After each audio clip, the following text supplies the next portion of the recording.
ay narito para ang purpose ay magbigay ng papuri at pagsamba na deserve ng ating Panginoon. Amen?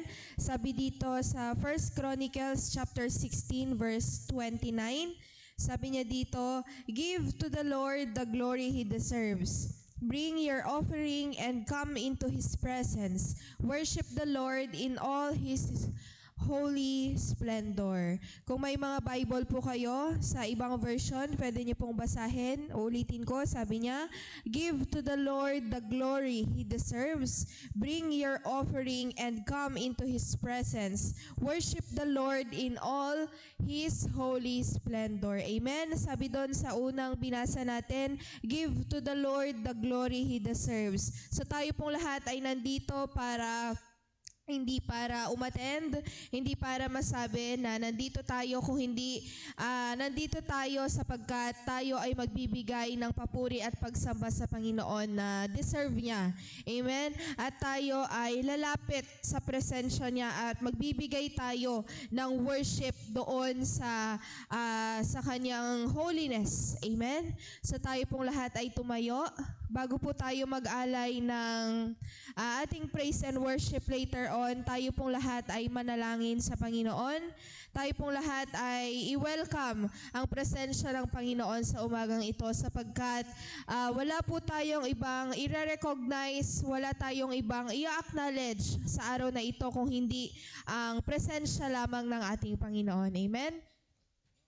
Yes, Lord. Hallelujah. Panginoon, nagpapasalamat po kami sapagkat, Lord, ginising mo ang bawat isa, Panginoon. Lord, yung hininga na meron kami, Lord, ito ay galing sa iyo, Panginoon. Lord, hindi ito dahil kaya naming bumangon, hindi dahil kaya naming, Lord, tumayo doon sa aming mga higaan, kung hindi, Lord, dahil ito sa biyaya mo, Panginoon, na pag-extend mo ng aming mga buhay, Lord God.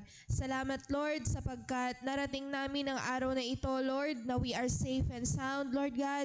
Narating namin ang araw na ito, Panginoon, na, Lord, maayos ang aming pangangatawan, wala kaming mga sakit o karamdaman, Panginoon, dahil yon sa pag-iingat at sa paggabay mo, Panginoon. Salamat, Lord, sapagkat sa nagdaan na 6 na araw, nandoon yung pag-iingat mo, yung provision mo, yung kalinga mo, Panginoon, ay nandoon, Panginoon. Salamat, Lord, sapagkat napakabuti mo, Panginoon, aside from your provision, Panginoon, aside doon sa presence mo na laging nariyaan, Panginoon, Lord, yung kabutihan mo, yung pag-ibig mo, Panginoon, yung kadakilaan mo, Panginoon, sa aming mga buhay, Lord God, ay naroon, Panginoon. At Lord, sa araw na ito, Lord, ikaw ang ina-acknowledge namin, Panginoon, na bisita, Panginoon. Ikaw lamang, Panginoon, ang Lord, binibigyan namin ng recognition, Panginoon, sa araw na ito, Panginoon, sapagkat, Lord,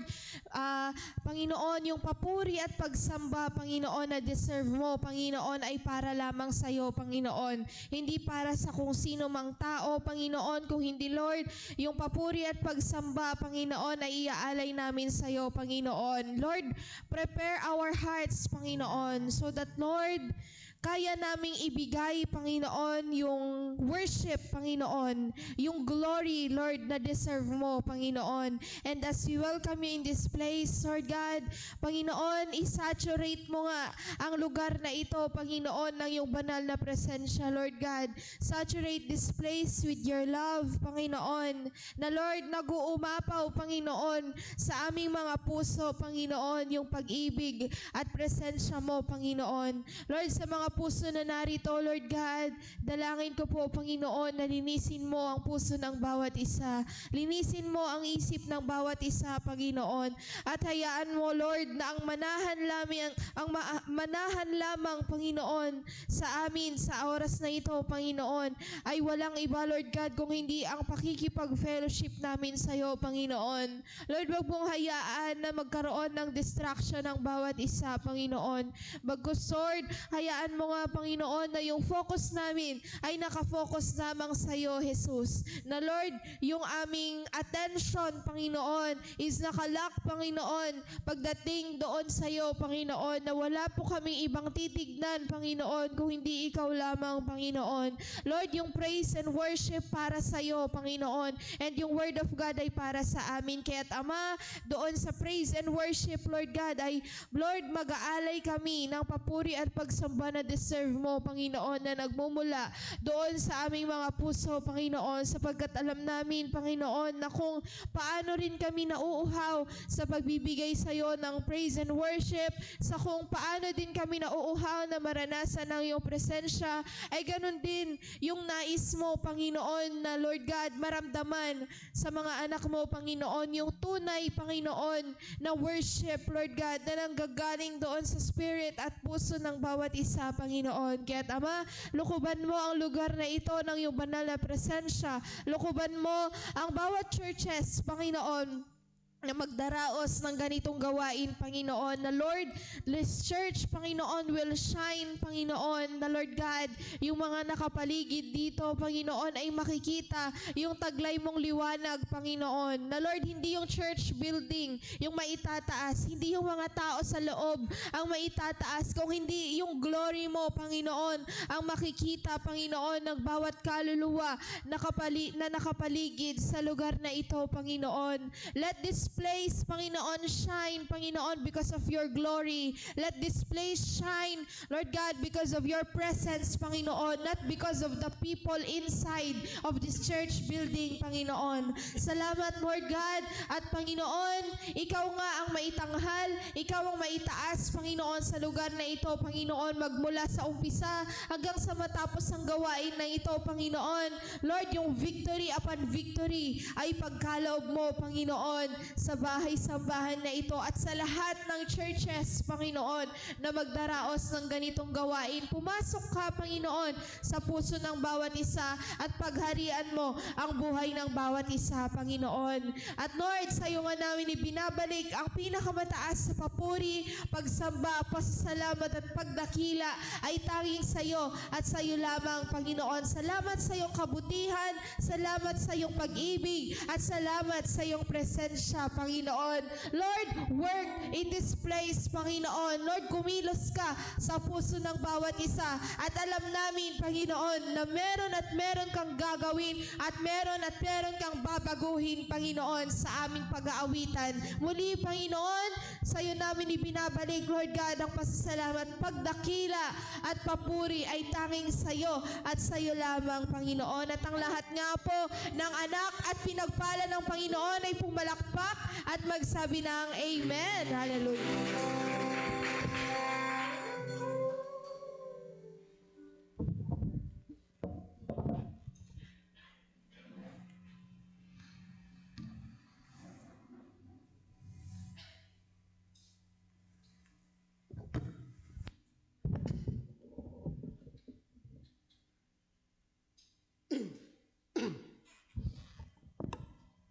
Amen. Praise the Lord. Amen. So, share ko lang. Itong nakaraang buwan, yung ubo ko, talagang pinapahirapan ako. Kaya kahit schedule ko ng mag-song lead, pinapasa ko kila Ella, pinapasa ko kila Kim. Kasi kapag kumakanta ako, sumasabay yung ubo ko. Pero ngayon, hanggang ngayon, inuubo pa rin ako kahit kumakanta, kahit nung nagpa-practice kami kagabi. Pero sabi ko sobrang miss ko na mag-lead ng worship. Kaya ito yung pagkakataon ko. Kaya ano man yung pagpasensyahan nyo kung uubuhin ako. Pero ang pagpupuri at pagsamba sa umagang ito ay iaalay natin para sa Diyos. Amen? Huwag nyong papansinin kung ano yung maririnig nyong hindi maayos sa harapan, kundi ang bawat awitin na naihanda ay iaalay natin para sa ating Panginoon. Amen ba? Pwede bang palakpakan natin ating Panginoon? Hallelujah! Come on, yung the best clap of praise para sa ating Panginoon. Napakasayang magpuri sa Panginoon. Amen. Kung walang pumipigil sa'yo, ibigay mo yung the best na palakpak, ibigay mo yung the best na pag-awit para sa ating Panginoon. Amen ba? Pwede mang isigaw mo, hallelujah! Hallelujah! Come on, church! Praise the Lord! Praise the Lord! Purihin ka, Panginoon. Pasalamatan ka. Dakilain ka, Lord God. Sabay-sabay nating awitan ng ating Panginoon sa umaga ito, church.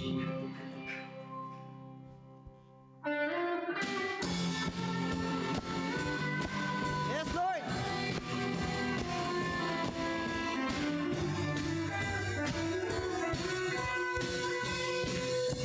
Jesus, Ikaw ay mabuti sa lahat ng panahon, di ka nagbabago.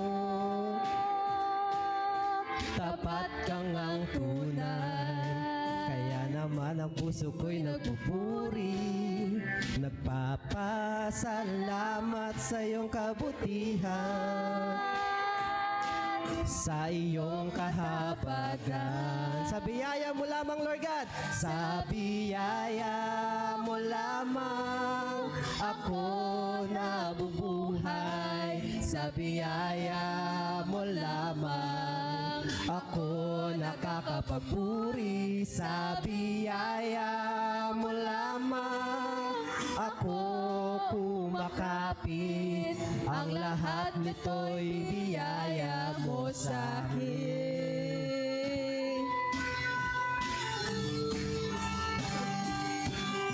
Ako ay namumuhay na higit pa sa mga mapagtagumpay. Dahil sa iyo, Jesus.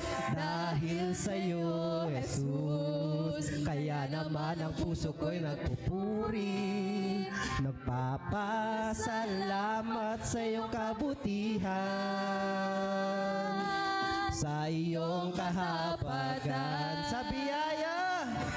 Sa biyaya mo lamang ako nabubuhay. Sa biyaya mo lamang ako nakakapagpuri. Sa biyaya mo lamang ako kumakapit. Ang lahat nito'y biyaya mo sa amin. Minsan pa sa biyaya mo. Sa biyaya mo lamang. Thank you, Lord. Ako nabubuhay. Salamat, Panginoon. Sa biyaya mo lamang Ako nakakapagpuri. Sa biyaya mo lamang ako kumakapit. Ang lahat nito'y biyaya mo sa akin. Yes, Lord. Hallelujah.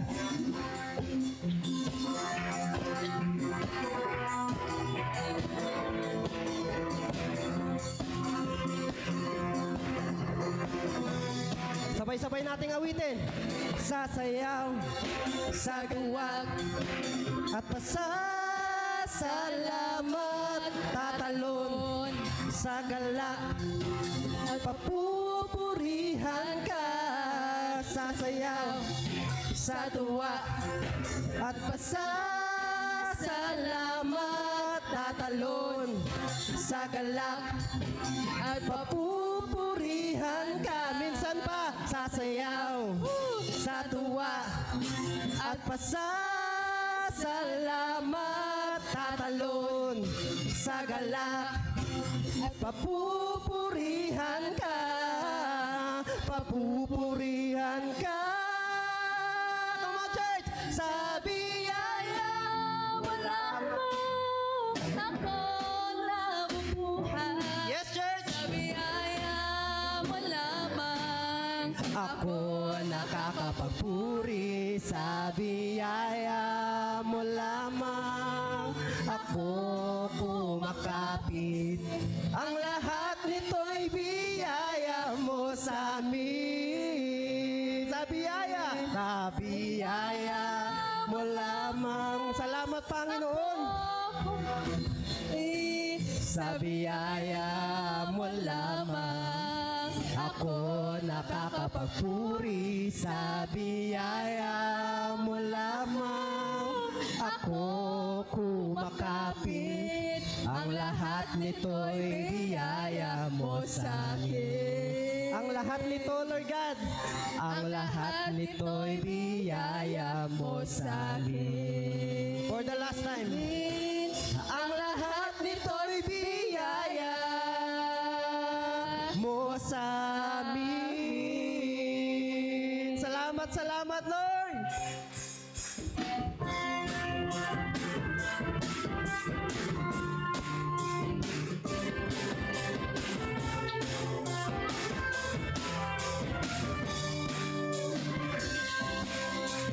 Kung aking mamasdan ang kalawakan, hindi ko maunawaan. Come on, church! Ang iyong dahilan kung bakit ako'y pinili mo't inalagaan. Hindi ko kayang sukipin, hindi ko kayang sukatin ang pag-ibig mo, Jesus, na iyong binigay sa akin. Minsan pa nga, church, kung aking mamasdan ang kalawakan, hindi ko maunawaan ang iyong dahilan kung bakit ako'y pinili mo't inalagaan. Hindi ko kayang isipin, hindi ko kayang sukatin ang pag-ibig mo, Jesus, na iyong binigay sa akin. Salamat, salamat, O Jesus, sa pag-ibig mo.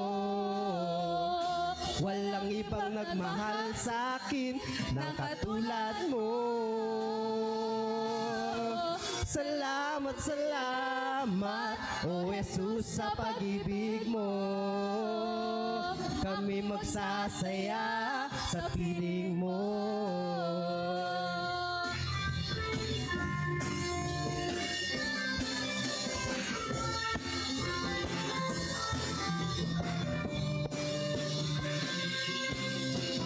Kung may pagsubok man o kagipitan, ako ay may lalapitan. Ikaw, Jesus, ang aking sandigan, hindi mo ko pababay. Come on, church! Hindi ko kayang isipin, hindi ko kayang sukatin ang pag-ibig mo, Jesus, na iyong binigay sa akin. Salamat, salamat, O Jesus, sa pag-ibig mo. Walang ibang nagmahal sa akin ng katulad mo. Salamat, salamat, O Jesus, sa pag-ibig mo. Ako'y magsasaya sa piling mo. Salamat, Lord! Salamat, salamat, O Jesus, sa pag-ibig mo. Walang ibang nagmahal sa akin ng katulad mo. Salamat, salamat, O Jesus, sa pag-ibig mo. Kami magsasaya sa piling mo. Awitin natin. Buhay ko nang purihin ka, buhay ko na ang sa'yo'y sumamba. Wala nang ibang nanaisin pa, kundi pasalamatan ka.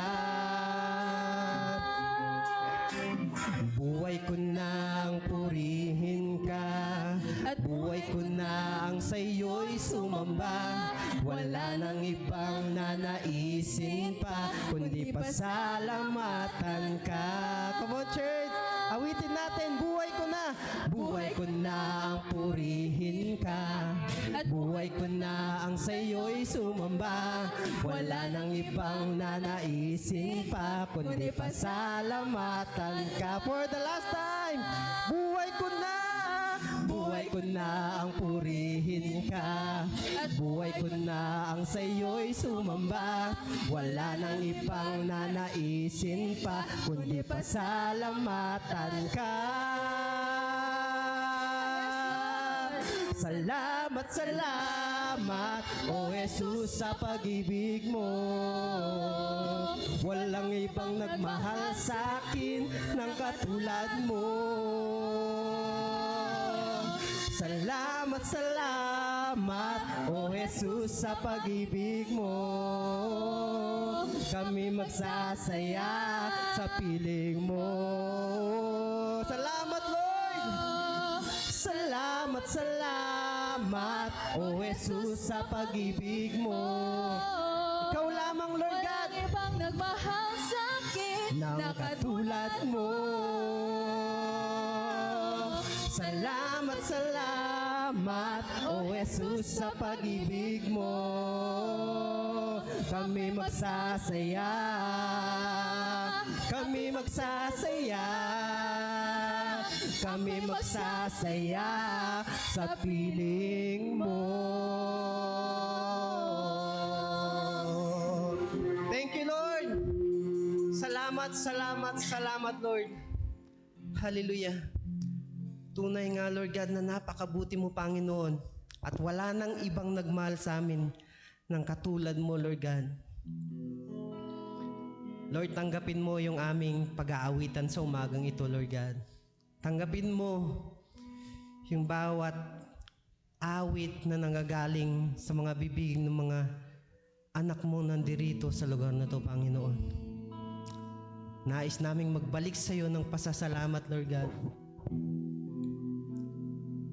Pagkat palagi kang deserving, Lord God, sa lahat ng pasasalamat, Panginoon.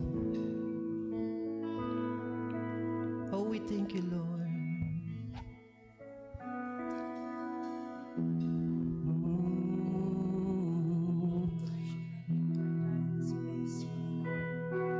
Jesus.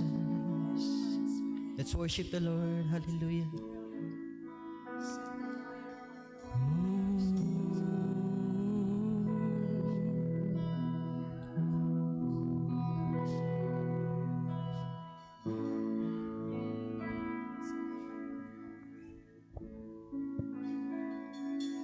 Ano nga bang nakita mo na sa akin ay ninais mo? Di ko inakalang ako ang pinili mo. Kahit sa madilim kong daan, tinawag ang aking pangalan. Inangkin ang kasalanan ko. Kahit di kailangan sa iyong yakap, ako hindi nabibitaw sa iyong tawag. Laman ng puso ko ikaw, ginawa mo ang lahat kahit di man ako tapat. Pag-ibig mo sa akin ay tapat. Come on, church. Ano nga bang nakita mo na sa akin ay ninais mo? Di ko inakalang ako ang pinili mo. Kahit sa madilim kong daan, tinawag ang aking pangalan. Inangkin ang kasalanan ko. Kahit di kailangan sa iyong yakap, ako hindi nabibitaw sa iyong tawag. Laman ng puso ko ikaw, Ginawa mo ang lahat kahit di man ako tapat. pag-ibig mo sa akin ay sapat.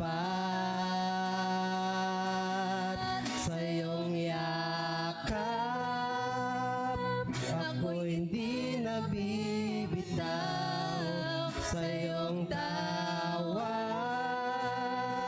Laman ng puso ko, ikaw. Ginawa mo ang lahat kahit di man ako tapat.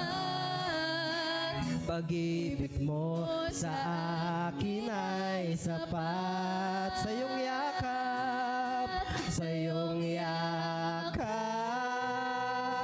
ako'y hindi nabibitaw. Sa iyong tawag, laman ng puso ko, ikaw. Ginawa mo ang lahat kahit di man ako tapat. Pag-ibig mo sa akin ay sapat. Ika'y paglilingkuran, Lord God. Ika'y paglilingkuran. Di mo ako iniwan kahit ako ay hindi karapat dapat. Pag-ibig mo ay tunay, ika'y walang kapantay. Salamat, O Jesus, tinapos mong lahat, ika'y paglilingkuran. Di mo ako iniwan kahit ako ay hindi karapat dapat. Pag-ibig mo ay tunay, ika'y walang kapantay. Salamat, O Jesus, tinapos mong lahat. Minsan pa, ika'y paglilingkuran. Di mo ako iniwan kahit ako ay hindi karapat dapat. Pag-ibig mo ay tunay, ika'y walang kapantay. Salamat, O Jesus, tinapos mong lahat.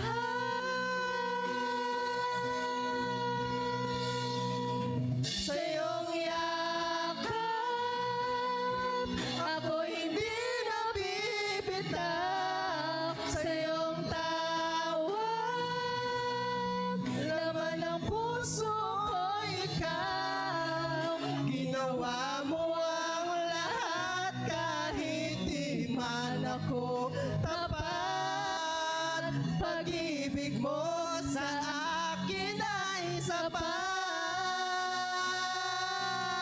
Sa iyong yakap, ako'y hindi nabibitaw. Sa iyong tawag, laman ng puso ko, ikaw. Ginawa mo ang lahat kahit di man ako tapat. Pag-ibig mo sa akin ay sapat.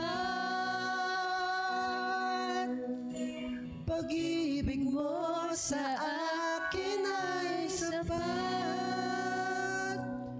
Walang hangganan, walang hangganan. Ngayon, bukas at mapagkailanman, aking kasalanan tinapos at binayaran. Pinakita mo ang iyong kakayanan.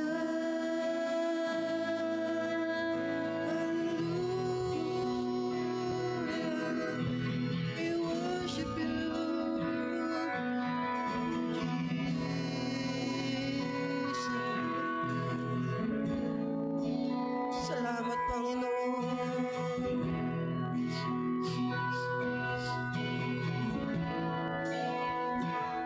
Let's not turn.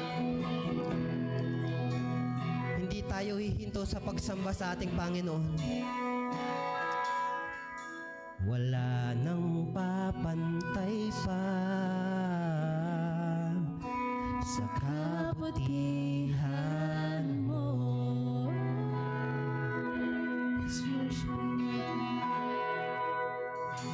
Wala nang hihigit pa sa pag-ibig mo, Jesus. Ikaw ang buhay, sinasamba at pinupuri kita, Jesus. Ikaw ang buhay, dakilain ka At magpakailan paman.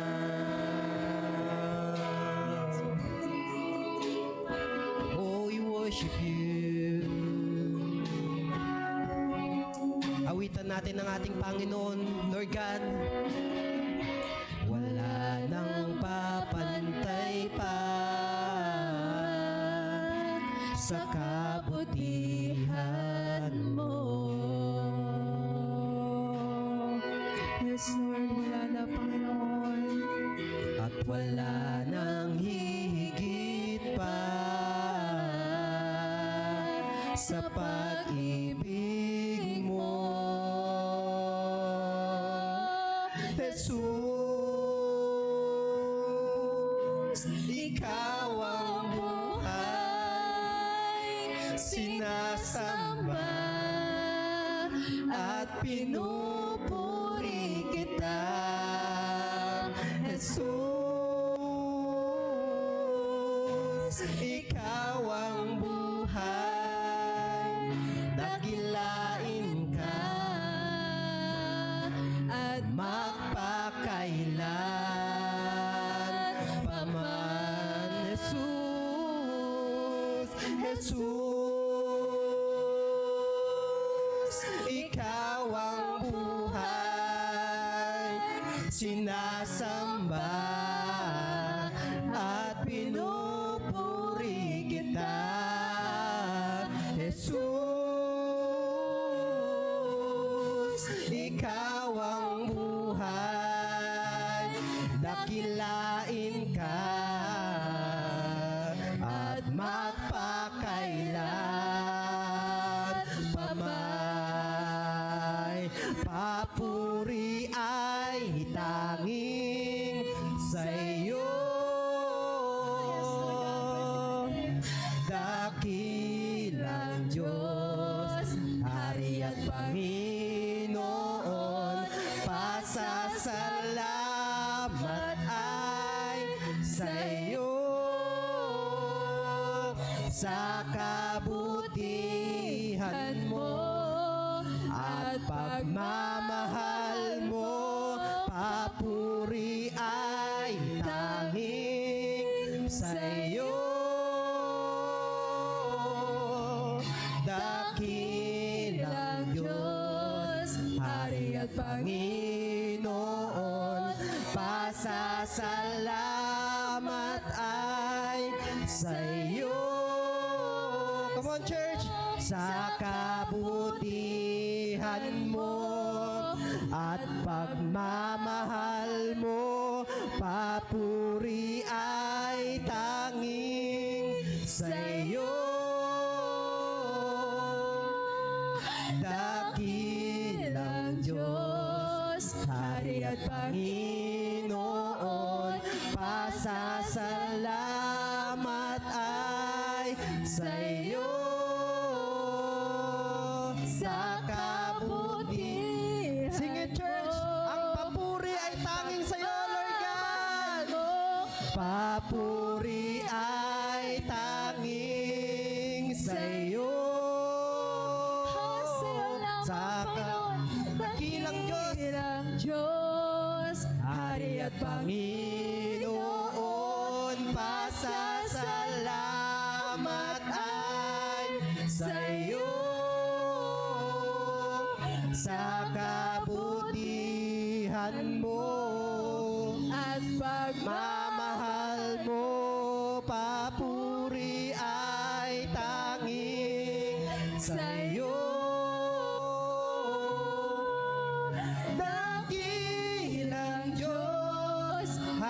at Panginoon. Pasasalamat ay sa'yo sa kabutihan mo at pagmamahal mo. Lubos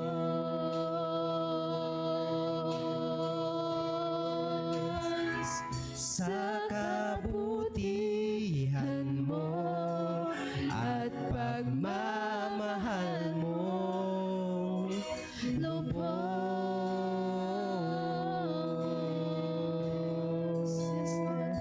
Sa kabutihan mo at pagmamahal mo, lubos.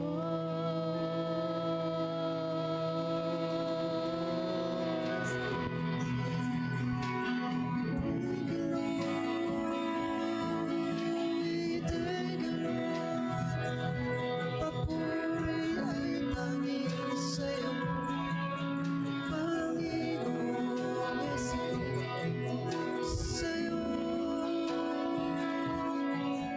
sa'yo.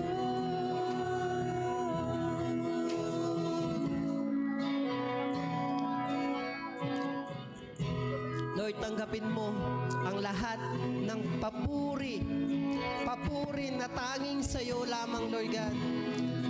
Ang lahat ng pagsamba, pagdakila, ipara sa iyo lamang, Lord God. Sambahin ka, Panginoon. Salamat, salamat, salamat, Lord God. Purihin ka, Panginoon. Purihin ka, Lord God. Sambahin ka sa aming mga buhay, Panginoon. Itaas ka sa aming mga buhay, Lord God. Dakilain ka, Panginoon. We worship your name, Lord God. We worship your name, Lord God.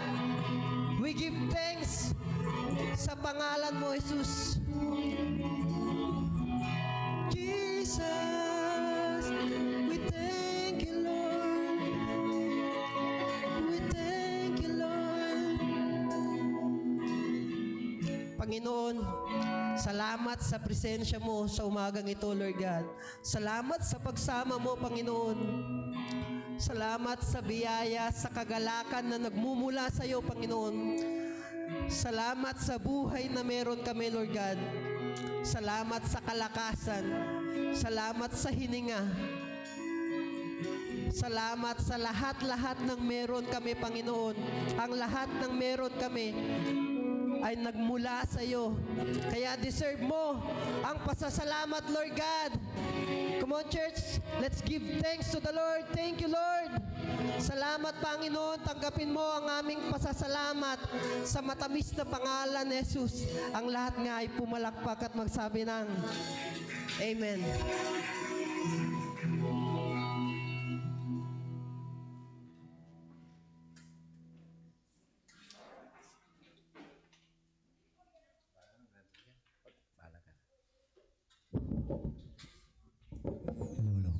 Hello. Magandang umaga po sa ating lahat. Ang Diyos po ay hindi siya nagkukulang. Ang Diyos po natin ay hindi siya nagpapabaya sa kanyang mga pangako. Pangako na pangawakan po natin para magkaroon po tayo ng pag-asa at hindi po tayo ma-discourage, kundi ang pangako ng Diyos ay nagbibigay ng kalakasan at katatagan ng bawat isa sa atin. Amen po ba? Bago tayo manalangin, bago tayo dadako sa sarili ng ating Panginoon, tayo lahat po yumuko. Panginoong Diyos na mga Panginoon sa lahat, kami po ay nagpupuri, nagpapasalamat sa walang hanggang biyaya, walang kapantay na pagmamahal na patuloy mong pinaparanas sa bawat isa sa amin. Anumang sitwasyon, anumang panahon, laging sariwa ang katapatan at kabutihan mo sa bawat isa sa amin. Wala po kaming ibang kailangan kundi ikaw lamang, Panginoong Yesus, sapagkat sa mundong ito ay hindi po namin matagpuan, hindi po namin mahanap yung kaligayahan ng aming mga buhay.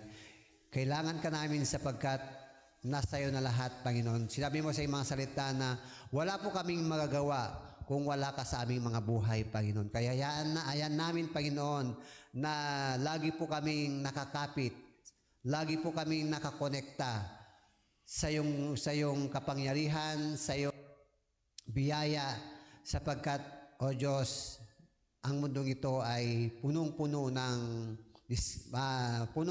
distraction.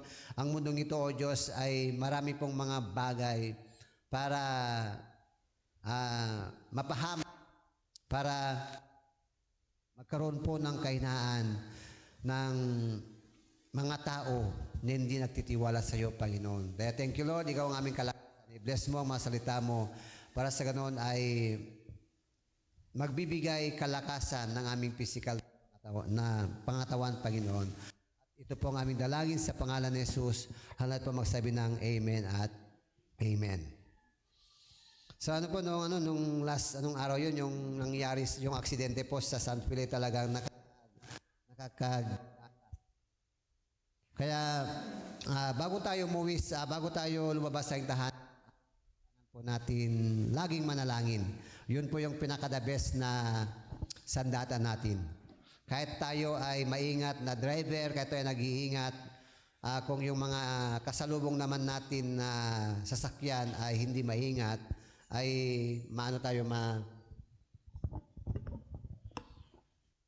madadamay po tayo. Ang topic po natin ay patungkol po sa obedience.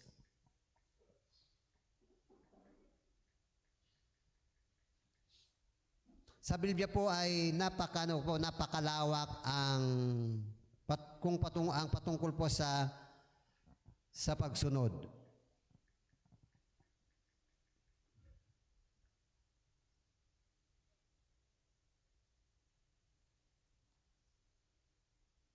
Obedience as the ultimate expression of love. Letting go. Obedience as the ultimate expression of love. Ang text po natin ay sa John chapter 14 verse 15. John chapter 14 verse 15. Sabi dito sa English is, if you love me, keep my commandments. Ang Diyos po ay punong-puno ng pagmamahal. Pinatunayan ng Diyos ang kanyang pag-ibig nung inialay niya ang kanyang bugtong na anak, walang iba kundi ang ating Panginoong Yesus, nung tayo pa ay makasalanan. Ang ating Panginoong Yesus ay inialay niya ang kanyang buhay para matubos, maugasan ang ating mga kasalanan. So bilang mga recipients o bilang recipient sa pag-ibig ng Diyos, yung walang kapantay at walang makakahigit na pagmamahal ng Diyos, kailangan ang response natin bilang recipients ay sumunod sa Kanya. Kaya sabi niya, kung iniibig ninyo ako, tutuparin ninyo ang aking mga itinuturo. So ibig sabihin na suklihan natin kung talagang kung nadama mo o in-acknowledge mo, nirecognize mo ang pag-ibig ng Diyos, kailangan mag-response din po tayo sa pag-ibig na yon. Amen po, sapagkat yung pag-ibig na yon ay wala pong makakapantay. Kailangan ay mag-response po tayo sa pagmamahal ng Diyos na iniaalay niya sa atin. So, paano po natin maipapakita na sabi ko sabihin na kung ang pag-ibig ng Diyos ay ipinakita niya sa atin, ipinaranas niya sa atin, kailangan ang response din natin ay pagmamahal sa Kanya. Amen po ba mga kapatid? So ang tanong ngayon is, paano po natin maipapakita ang tunay na pagmamahal natin kay God? So, dahil mahal tayo ng ating Panginoon, binago niya ang ating buhay. Amen po ba? Dahil mahal tayo ng ating Panginoon, talagang nagkaroon tayo ng bagong mindset. Dahil sa pagmamahal ng Diyos ay na-connect tayo muli sa Kanya. sa pamagitan ng kanyang bugtong na anak, walang iba kundi ang ating Panginoong Heso Kristo. Kaya ito yung ito yung salita ng ating Panginoon na kung mahal natin siya, tutuparin natin ang kanyang mga utos. Amen po ba mga kapatid? Kaya sabi ito, love is not just an emotion. It is a powerful force that moves us to action. Tama ito, kapag naranasan mo ang pag-ibig ng Diyos, ito yung magbibigay sa atin ng force para para ma-demonstrate din natin kung paano po natin may pakita o kaya may padama ang pagmamahal na ibinigay ng Diyos sa bawat isa sa atin. Every person demonstrate love through their choices and commitments. Ibig sabihin, kapag mahal mo ang Diyos, ang isang tao ay iba-iba yung pagpapahayag nila ang kanilang pag-ibig. Iba-iba yung pag-demonstrate nila ng kanilang pagmamahal. Halimbawa, sa ating mga magulang, dahil mahal natin ang ating mga magulang, ang commitment natin sa kanila ay kapag tuwing birthday nila ay maghahanda po tayo o kaya ay magbibigay tayo ng regalo.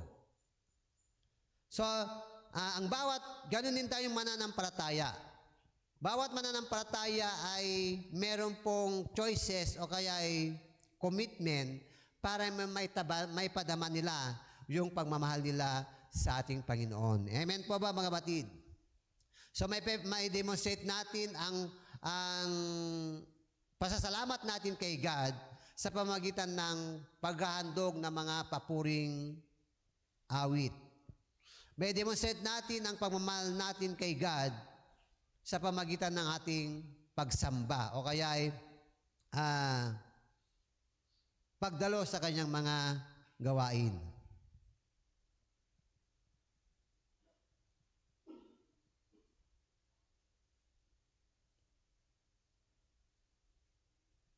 Some dedicate their lives to pursuing wealth, success, or personal pleasure. Yung mga iba ay dinedicate nila ang kanilang buhay sa kanilang personal pleasure o kaya yung kanilang kayamanan o kaya yung kanilang katagumpayan. So bilang mananampalataya sa ito, but for the believer, there is one love that must surpass our love for God. And how do we love, bilang mga Kristiyano, dapat but for the believers is one love that must surpass all else. Our love for God, and how do we show this love? So tayo mga mananampalataya, ang number one na love natin ay ang ating Panginoon. Hindi yung asawa mo, hindi yung career mo, hindi yung kaibigan mo, hindi yung anak mo, kundi ang number one na mahalin natin, walang iba kundi ang ating Panginoon. Paano natin mahalin ang ating Panginoon? How do we show this love? Paano natin may papakita ang pag-ibig na ito? Kaya sabi ba ito, obedience is not about rigid rule, keeping or earning salvation. It is a response to the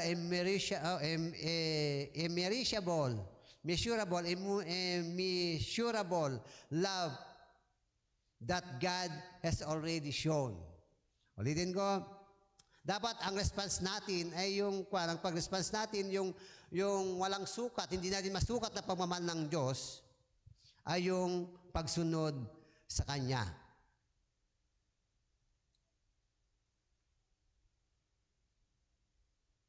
Kaya meron pong tatlong bagay dito na dapat po natin pag-aralan.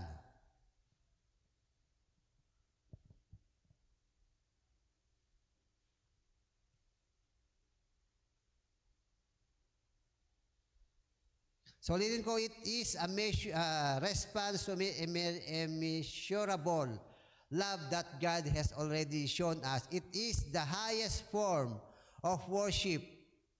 Ano pala, ang obedience, it is the highest form of worship, the clearest evidence of faith, and the measure of our devotion to Christ. Ulit, ang pagsunod ay ito yung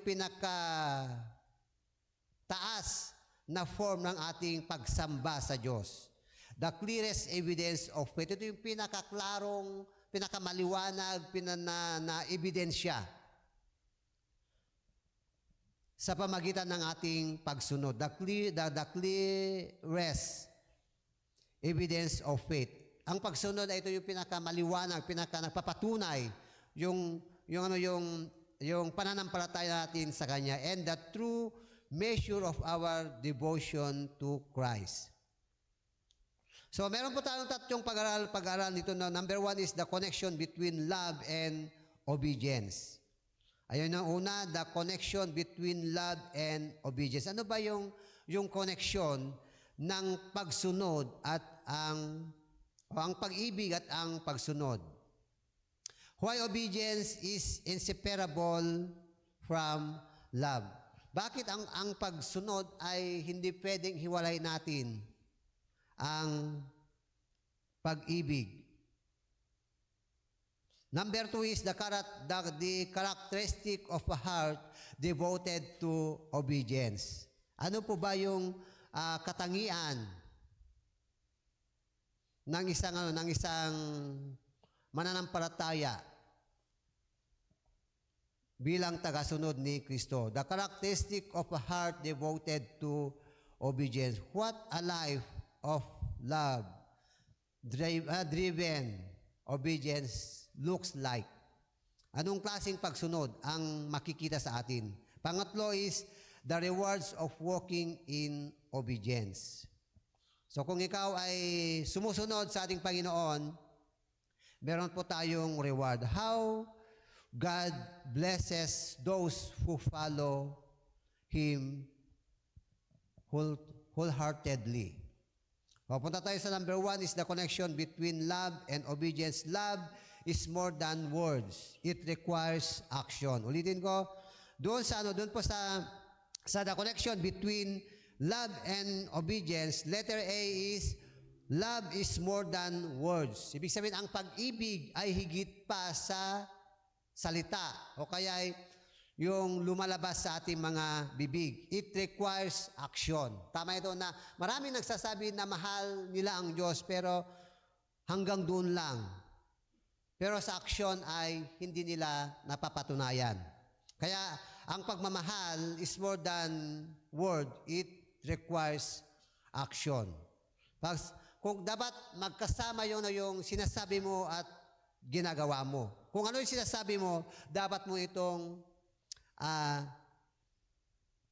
gawin. Kaya Jesus makes it clear, if we love Him, we will obey Him. Kaya napakaliwanag yung sinabi ng ating Panginoon na hindi po tayo makapagsinungaling sa Kanya. Hindi po tayo maitatago yung tunay na damdamin natin kung paano po natin maipakita, maipadama ang ating pagmamahal sa Kanya. Simple lang ang sinasabi ng ating Panginoon, kung mahal natin Siya, tuparin natin o kaya sundin natin ang Kanyang mga sinasabi. Kaya sabi niya, true love is not just expressed in songs, prayers, or emotion. True love is not just expressed in songs, prayers, or emotion. It is proven in our daily choices and action. Tama ito na ang tunay na pagmamahal ay hindi mo lamang ni-express sa pamagitan ng pagkanta natin kay God, yung paghandog mo ng kanta, yung paghandog mo ng prayer. It is proven in our daily choices and action. Napapatunayan ang ating pagmamahal sa Diyos sa pamagitan ng araw-araw na ginagawa natin. Amen po ba? Ibig sabihin na, ibig ko sabihin na kahit nakapagbigay ka ng papuri ng mga kahit nakapagbigay ka ng papuri sa Diyos, nakadalo ka ng kanyang gawain, kapag hindi mo naman sinusunod ang kanyang mga salita, hindi po mahalaga yun. Kundi napapatunayan na mahal natin kay God sa pamagitan ng araw, kung ano yung araw-araw na ginagawa natin na nakapagbibigay kaluguran sa Kanya. Amen po ba? Nagdadasal ka nga, kapag nagdadasal ka pa, umiyak ka, kapag umaawit ka, na-feel mo yung presence ni God, umiiyak ka, pero paglabas mo ng church, iba naman ang iyong ginagawa. Kailangan patunayan mo ang namahal mo kay God sa pamagitan ng aksyon at ginagawa mo. Amen po ba, mga kapatid? Hindi po magiging lisensya na tunay na mahal mo ang Diyos yung nagpray-pray ka o kaya nagwo-worship ka, yet ang buhay mo naman ay hindi akma doon sa kagustuhan ng ating Panginoon. Amen po ba? Kaya kung mahal natin ang Diyos, sundin natin ang kanyang mga salita. Hindi lamang sa pamagitan ng songs, ng prayer, ng devotion, kundi ang mapurprove mo na mahal mo ang Diyos, yung life testimony mo. Yung makikita mo, yung makikita yung kabanalan at katwiran ng ating Panginoon. Amen po ba?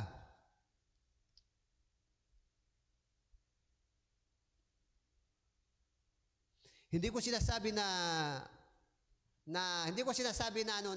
walang silbi yung ating pag-pray-pray. Hindi ko sinasabi na walang silbi yung ating pag-praise and worship. Maganda ang mga yon. Amen po. Ano ito ibig sabihin? Isa sa mga pamamaraan natin para may express po natin yung pagsamba at pagkilala natin kay God. Pero ang pinaka-prove na mahal mo si Lord ay yung action natin. Amen po ba? Yung araw-araw ba na pamumuhay natin ay naging asin at ilaw ka sa mundong ito? Kaya sabi dito sa 1 John chapter 5 verse 3. 1 John chapter 5 verse 3. Sabi sa 1 John chapter 5 verse 3, sabi sa English, "For this is the love of God, that we keep His commandments, and His commandments are not grievous." Yan. Sapagkat ang tunay na umiibig sa Diyos ang tumutupad ng kanyang mga utos. So, ibig sabihin na ang tunay na umiibig lamang sa Diyos ay yung tumutupad sa kanyang mga salita. Kahit marami kang talento, kahit ikaw yung pinakamagaling na gitarist, ikaw yung pinakamagaling na song leader, pinakamagaling na MC, kapag hindi mo naman tinutupad ang utos ng Diyos, hindi pa rin ramdam ni God yung tunay na pagmamahal mo sa Kanya. Amen po ba, mga batid? Ramdam na ramdam ni God yung pagmamahal natin sa Kanya sa pamagitan ng pagtupad ng Kanyang mga salita. Amen po ba, mga batid? Obedience is a joyful response to God, to God's love, not a burden or duty. Ulitin ko, obedience is a joyful response. Amen po ba? Obedience is a joyful response to God's love, not a burden or duty. Ang pagsunod kay God ay ito yung isang kagalakan bilang pagtugon sa yung pagmamahal na inalay ng ating Panginoon. Ang pagsunod po ay hindi po burden. Ang pagsunod po ay hindi po duty. Ang pagsunod po ay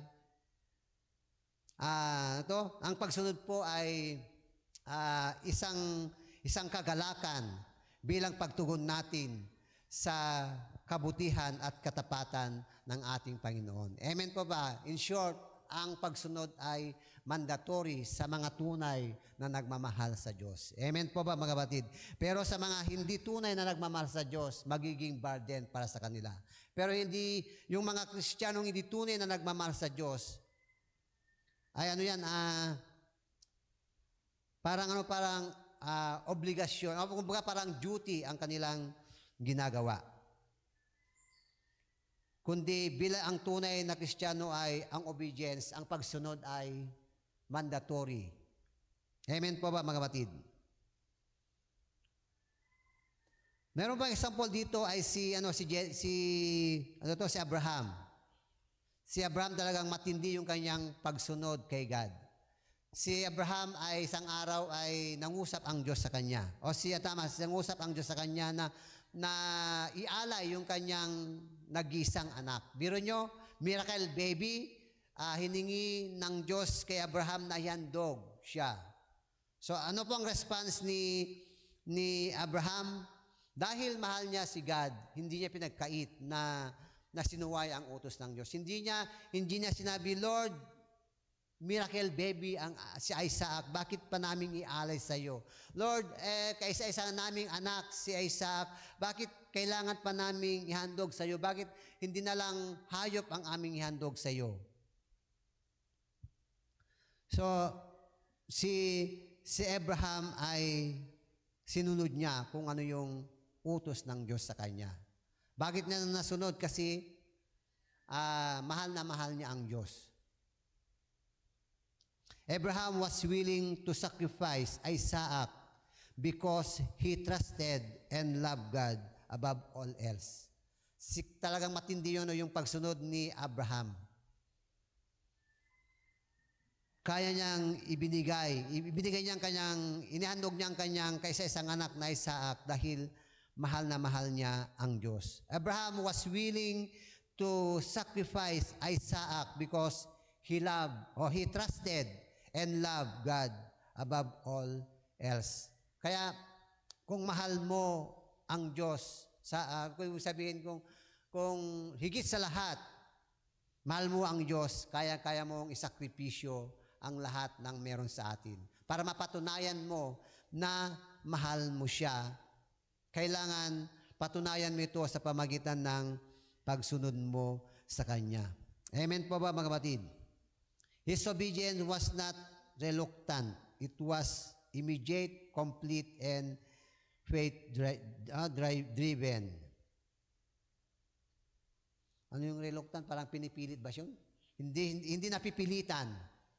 Hindi siya napipilitan na sumunod. Hindi si Abraham po ay hindi siya napilitan na sumunod sa Diyos, na ialay ang kanyang anak, kundi kagad siya. Sinabi niya, yes, Lord. Ibig sabihin, ganap yung kanyang pagsunod sa ating Panginoon. So, ang kwentong yun ay mababasa po natin basahin na lang ninyo sa inyong mga bahay sa Genesis chapter 22, verse 1 to 18. Yung si Abraham, wala pong hindi po matatawaran yung kanyang pagsunod. Kaya sabi ito, our willingness to obey God even when it is difficult reveals the depth of our love and faith. Ulitin ko, our willingness. Ibig sabihin na kahit meron kang nararamdaman, na kahit masakit sa loob mo kapag sinabi ni Lord John, ay sundin mo, ito ay nagpapahayag kung gaano kalalim yung ating pag-ibig at pananampalataya sa Kanya. Amen po ba? Our willingness to obey God, even when it is difficult, reveals the depth of our love and faith. Amen po ba mga kapatid? Kahit gaano kahirap yan, kung willing po tayong sumunod sa Kanya, nagpapatunay, kumbaga nasusukat yung lalim ng ating pag-ibig at pananampalataya sa Kanya. Amen po ba mga kapatid?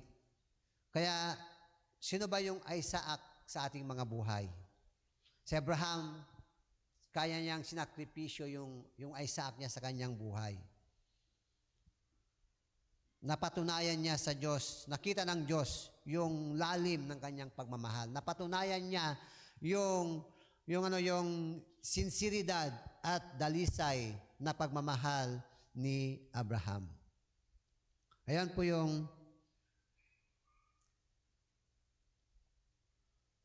love is more than words. It requires action. Amen po ba mga kapatid? Kapag sinabi mahal mo si Lord, patunayan mo sa gawa. Halimbawa sa ating mga magulang, kung mahal ninyo ang iyong mga magulang, mga kabataan, sabi ng iyong mga anak, mga magulang, anak, mag-aral kayo ng mabuti. So kung mahal ninyo ang iyong mga magulang, sundin ninyo kung ano yung sinasabi nila sa inyo. Hindi yung, opo, pagdating mo sa school, nagbubulakbul ka. Opo, mama, pagdating mo sa school, nagkakating classes ka. Kailangan, sabi ito, love is more than words. It requires action. Number 2 is, letter B, God desires wholehearted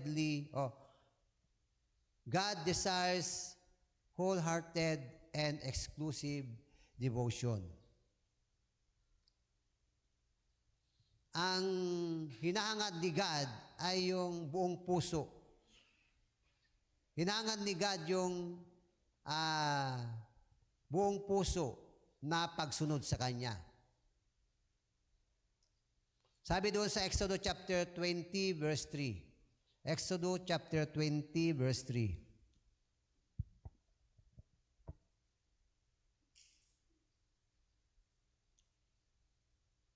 Exodus chapter 20 verse 3. Huwag kang sasamba sa ibang Diyos maliban sa akin. So, ibig sabihin, kung mahal mo ang Diyos, wala kang ibang sinasamba. Amen po, hindi tao ang iyong sasambahin. Hindi yung lumikha ang iyong ibig sabihin, hindi yung gumawa ng isang bagay ang ating sasambahin. Dapat yung lumikha ng langit at lupa ang siya lamang nating sasambahin. Amen po ba mga kapatid? Divided love is not true love. Ulitin ko, divided love is not true love. Halimbawa, kapag sinabing mahal si God, kailangan siya lamang yung sasambahin mo. At maliban na, kung halimbawa, meron kang ibang sinasamba, maliban sa Kanya, ibig sabihin, divided yung pagmamahal mo sa Kanya. Hindi, kumbaga, hati yung pagmamahal mo sa Kanya. Gusto ng ating Panginoon yung buong pusong pagmamahal para sa Kanya. Divided love is not true love. God must be first in our lives above all else. Kailangan God must be first in love or first in our lives. Dapat siya yung number 1 sa ating buhay. At above all else, higit pa. Dapat mas higit sa lahat ng bagay. Above all sa mundong ito, siya lamang yung ating iibigin. Amen po ba mga kapatid?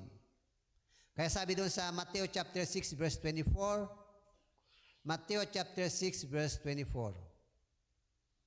Matthew chapter 6 verse 24, walang aliping makakapaglingkod ng sabay sa dalawang Panginoon, sapagkat kapopotan niya ang isa at ibigin ang ikalawa. Paglilingkuran ng tapat ang isa at hamakin ang ikalawa. Hindi kayo maaring maglingkod ng sabay sa Diyos at sa kayamanan. So, ibig sabihin na wala tayong ibang number 1 sa ating buhay, kundi ang ating Diyos lamang. Amen po ba? Kumbaga, wala tayong ibang paglilingkuran ng mas higit sa ating puso, mas buo sa ating puso, kundi siya lamang. Hindi kayo maaring maglingkod ng sabay sa Diyos at sa kayamanan. Dapat hindi mo pagsabayin yung ibigin ang Diyos at ibigin ang mundo. Kapag ginawa mo yung bagay na yun, ibigin mang mundo, half-half, 50% kay Lord, 50% sa mundo, makontaminate yung relationship natin sa Kanya. Magkaroon ng lamat, okay? Magkaroon ng hadlang kung 50-50 ang pagmamahal natin kay God.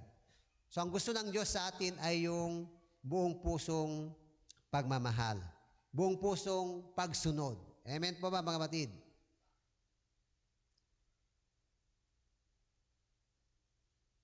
Kaya sabi na obedience is not about restriction. Di ba sa bahay meron pong house rule, di ba? O ito yung house rule natin na dapat 6 o'clock, dapat nandito ka anak. Dapat 5 o'clock, ito yung oras ng gising mo. Kaya sabi ito, obedience is not about restriction. It is about relationship. Amen po ba mga kapatid? Ibig sabihin na meron po tayong house rule sa bahay. Kung maganda yung ating relationship, hindi na kailangan higpitan pa yung patakaran na yan. Hindi na dapat palalahanin pa yung anak na yan. Kundi kung meron siyang magandang relasyon sa atin, kaya niyang sundin kung ano yung mga sinasabi natin sa ating mga anak. Amen po ba mga kapatid? Ganyan din sa ating Panginoon. Obedience is not about restriction. Hindi po ito, yung pagsunod sa Diyos, hindi po restriction ito, kundi isang relationship. Halimbawa, sinabi ni Lord, ganito ang gagawin. Ako lamang ang iyong sasambahin. Hindi po restriction yun, kundi kung mahal mo ang Diyos, nagagawa mo kung ano yung kanyang sinasabi. Kung maganda ang relationship mo kay God, nagagawa mo kung ano yung kanyang, nasasunod mo kung ano yung kanyang sinasabi. Obedience is not about restriction, it is about relationship. The more we obey, the closer we walk with God. Tama ito, na the more we obey, the more na tayo sumusunod kay God, the closer we walk with God. The more na tayo sumusunod, the more na tayo ay napapalapit sa Kanya. And the more His presence fills our lives. Ayun po yung pangatlo, God desires wholehearted and exclusive devotion. Pangalawa is the characteristic of a heart devoted to obedience. The characteristic of a heart devoted to obedience. Letter A is a heart that longs for God's presence. Ang katangian ng isang pusong masunurin ay a heart that longs for God's presence. Ibig sabihin yung long, yung nasasabik siya sa presensya ng ating Panginoon. Amen po ba? Yung lagi niyang hinahanap yung presensya ng Diyos. Nauuhaw siya sa presensya ng ating Panginoon. Yun po yung isang karakteristik ng masunurin sa ating Diyos na buhay. Sabi sa Awit chapter 16 verse 11.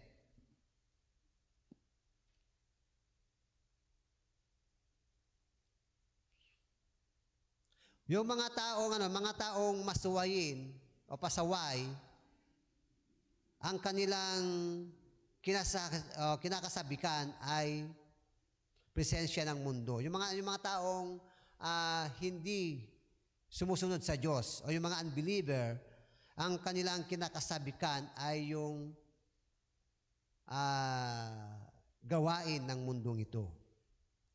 So, bilang isang Kristiyano, a heart that longs for God's presence ay kailangan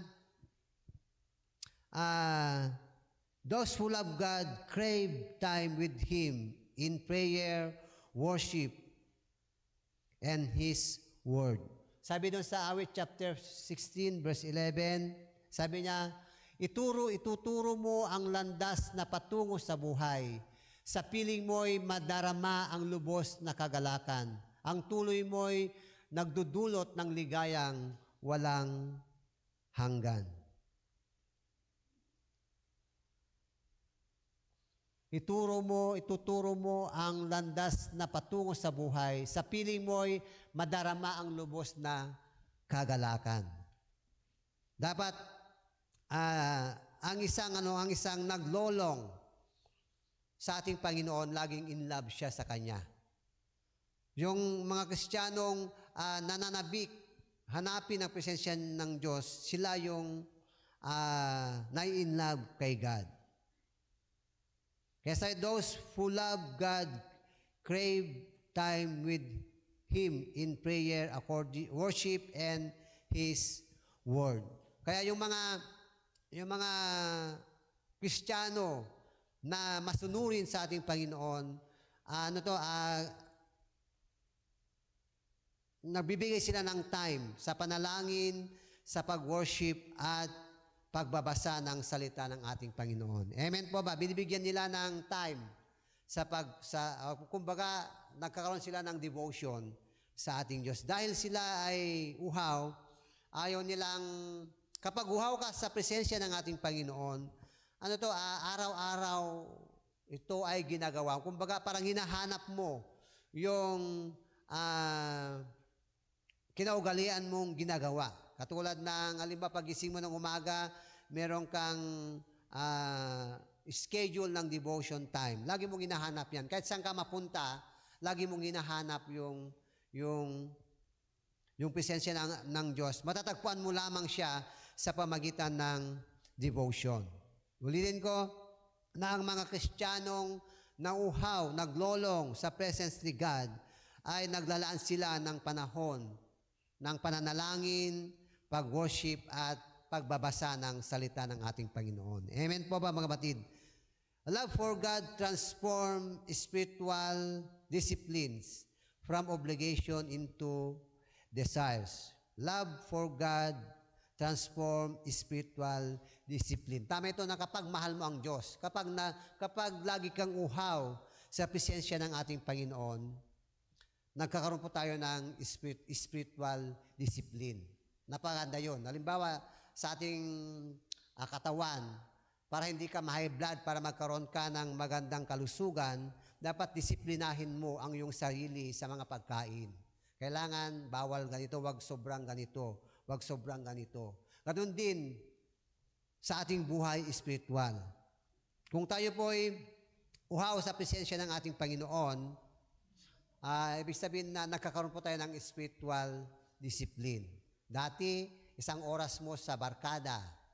So dahil nahuha ka sa presensya ng ating Panginoon, nababawasan yun. Dati, babad ka sa social media. Dahil na-in-love ka kay God, nasasabik ka sa kanyang presensya, nababawasan yung oras mo sa social media. Amen po ba, mga batid? Kaya, ulitin ko, love for God transforms spiritual discipline from obligation into desire. Kasi minsan, nag-set tayo ng devotion time natin, parang obligasyon yun. So kapag habang tayo'y tumatagal, habang tayo'y nasasabik sa presensya ng ating Panginoon, hindi lang obligasyon, nagiging desire mo na yun. Desire na pataas ng pataas yung antas ng ating commitment sa Kanya. Amen po ba, mga kapatid? Letter B is a heart that delights in God's Word. Ayan, a heart that delights in God's Word. Sabi doon sa Awit chapter 119, verse 97. Awit chapter 119, verse 97.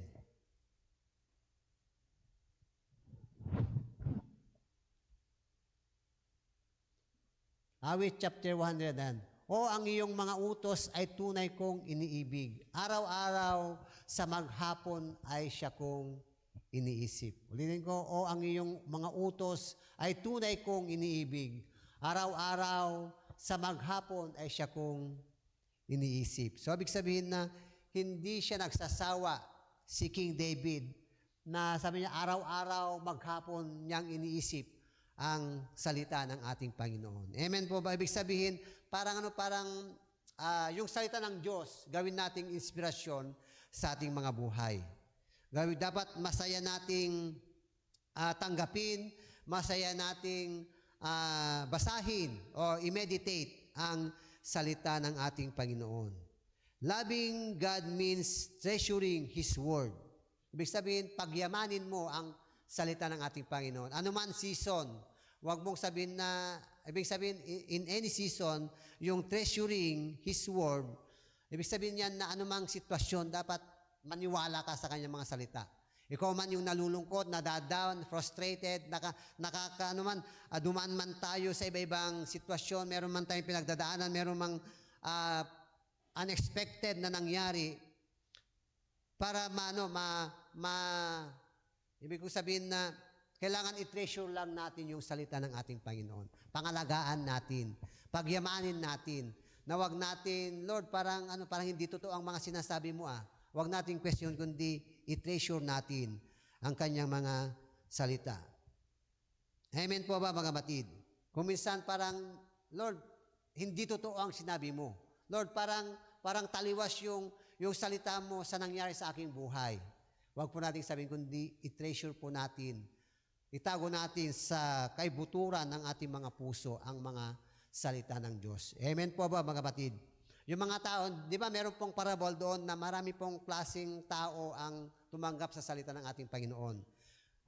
May tumanggap na yung salita ng ating Panginoon na masaya sila nung narinig nilang salita ng Diyos. Pero nung dumating ang pagsubok, nawala yung salita ng Diyos sa kanila. May mga nakarinig ng salita ng ating Panginoon, talagang tuwang-tuwa sila. Dumating yung hindi magandang sitwasyon, nawala yung salita ng Diyos sa kanila. Meron namang nakinig ng salita ng ating Panginoon, talagang isinapuso niya, tinanim niya yung kanyang puso, yung salita ng Diyos sa kanya. Kaya ang naging bunga niya ay 100-fold. So kailangan i-treasure natin ang salita ng ating Panginoon. Amen po, mga kapatid. Na-pressure man tayo, nausig man tayo, pinagwiwikaan tayo, sinisiraan tayo ng mga ibang tao, i-treasure mo lang ang salita ng Diyos sapagkat buhay, makapangyarihan ang salita ng ating Panginoon. Amen po ba, mga kapatid? A heart that delight in God's Word. Kaya sabi doon sa Matthew chapter 4, verse 4, hindi lamang sa tinapay nabubuhay ang tao. Amen po ba, mga kapatid? Kung ang tinapay ay nagpapalakas sa ating physical na katawan, ang salita ng Diyos ang nagpapalakas ng ating spiritual na pamumuhay. Amen po ba, mga kapatid? Kaya mahalaga ang salita ng Diyos sa atin. If we love God, we will hunger for His voice and direction. Huwag mong pakinggan ang sinasabi ng tao. Amen po? Huwag mong susundin kung ano yung sinasabi ng social media. If we love God, we will hunger for His voice and direction. Wala kang maririnig mo lang ang boses ni God kung ikaw ay nananalangin. Amen po ba? Hindi mo maririnig ang boses ni God kung nasa paligid ka ng mga masama. Ang makikinggan mo doon ay boses ng demonyo. Kaya, if we love God, we will hunger for His voice and direction. Kung gusto mong magkaroon ng guidance, basahin mo ang kanyang mga salita. Amen po ba? Pakinggan mo ang boses ng Diyos. Mapapakinggan mo lamang ang tinig ng Diyos sa pamagitan ng pag-meditate, magkaroon ka ng devotion sa Kanya. Sabi ni Lord doon sa John chapter 10 naririnig, kumbaga na-identify ma-identify natin ang tinig ng Diyos kaysa tinig ng dyablo. Kung tayo ay tunay na tupa ng Diyos, ma-identify mo na yung tinig na yon ay tinig ng ating Panginoong Diyos. Amen po ba, mga kapatid? A heart that trusts God completely. True obedience requires trust even when we do not understand God's ways. Ito yung napakaganda. True obedience requires trust even when we do not understand God's ways. Sabi doon sa Isaiah na ang isipan ng Diyos ay hindi po nating isipan. ang pamamaraan ni God ay hindi nating pamamaraan. Kailangan trust the process. Amen po ba mga kapatid? Paniwalaan natin ang pamamaraan ng ating pagkat hindi natin naintindihan. Kumbaga parang nako-confuse po tayo. Kailangan magtiwala po pa rin tayo sa Kanya. Pangawakan mo lang ang Kanyang mga salita. Mamuhay lang po tayo by faith. Hindi po tayo dapat hindi tayo mamuhay according or by our emotion, by our nakikita o by our nararamdaman. Kundi sabi ito, true obedience requires trust. Ibig sabihin yung trust, magtiwala lang. Kahit nakikita mo na pangit ang dinadaanan mo, magtiwala ka lang na sa dulo niyon ay sa dulo ng daan na dinadaanan natin ay meron pong naghihintay na blessing. True obedience requires trust even when we do not understand God's ways. Those who love God obey even when it is convenient or challenging. Ulitin ko, napaganda na those who love God obey even when it is inconvenient or challenging. Kung mahal mo ang Diyos, nasa yung inconvenient man or convenient ang iyong nararanasan, very challenging man ang ating kinakaharap, kailangan pa rin tayong sumunod sa Kanya. Amen po ba mga kapatid? Sabi doon sa Kawikaan chapter 3 verse 5 to 6. Kawikaan chapter 3 verse 5 to 6.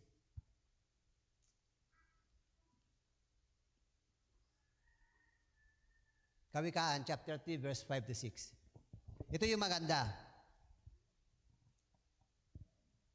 Kay Yahweh ka magtiwala buong puso at lubusan. Buong puso. Ibig sabihin, magtiwala ka sa ating Panginoon ng buong puso. Kahit pangit yung dinadaanan mo, kahit maraming distraction sa ating dadaanan. Kailangan magtiwala ka lang na yung dulo na ating dadaanan ay meron pong blessing. Halimbawa sa yung pag-aaral, ang factors, ang mga hindrance sa pag-aaral ng isang estudyante, yung kahirapan, yung walang family support. Pero kapag nagtitiwala kay God, buong puso ka magtitiwala, ano man yung pangarap mo, makakamtan mo yan. Amen po ba? Kay Yahweh ka magtiwala buong puso at lubusan at huwag kang manangan sa sarili mong karunungan. Huwag mong pairalin yung karunungan mo. Amen po? Huwag mong pairalin yung bilang tao. Huwag kang manangan sa sarili mong karunungan kasi kapag nanangan ka sa ating sariling karunungan, manghihina po tayo. Kumbaga, mahina tayo. Kumbaga, madali tayong ma-discourage kapag nagtitiwala tayo sa ating sariling karunungan. Kasi ang tao meron pong limit sa pag-iisip, meron pong limit ang kanyang lakas. Meron pong limit yung kanyang nararamdaman, yung kanyang emotion, meron pong limit 'yan. Sa verse 6, sa lahat ng iyong gawain, siya nga'y alalahanin upang ikay patnubayan sa iyong mga tatahakin. Amen po ba mga batid? Kailangan lang natin magtiwala sa Kanya. Kung gusto mong sumunod kay God, magtiwala lang tayo sa Kanya. Ano man yung mga factors, mga distraction na yan, mga hindrance na yan, sa ating dadaanan, magtiwalang po tayo sa Diyos. Siya yung magiging gabay natin. Letter D is a heart that stands boldly for Christ. Sa ito, love for God, give us the courage to stand firm in our faith, even when the world opposes us. Kahit sinasabi ng mga tao na hindi makapag-aral yan, kahit sinasabi ng mga tao na hindi kayang pag-aralin ng kanyang mga magulang. Kaya kung meron tayong pagtitiwala sa Diyos, kung alam natin ang salita ng Diyos, hindi tayo madi-discourage. Amen po ba mga batid? Kahit gaan, kahit maraming umuusig sa atin, kahit maraming tao ang sumisira sa atin, hindi tatalab para tayo ay ma-discourage, kundi ang panghawakan natin yung salita ng ating Panginoon. Love for God, give us the courage to stand firm in our faith. Panindigan natin yung ating pananampalataya. Tao ang nagsabi yan, kaya hindi ako maniwala. Tao lang ang nagsabi yan, hindi Diyos ang nagsabi yan. Kaya hindi ako maniniwala sa sinasabi ng mga tao. Mas paniniwalaan ko yung salita ng Diyos na aking naririnig. Amen po ba mga batid? Kahit sinisira natin ng mga tao, dinidiscourage tayo ng mga tao, kapag mahal natin ang Diyos, kapag mahal natin ang Diyos, nagiging matapang po tayo sa ating pananampalataya. Amen po ba mga batid?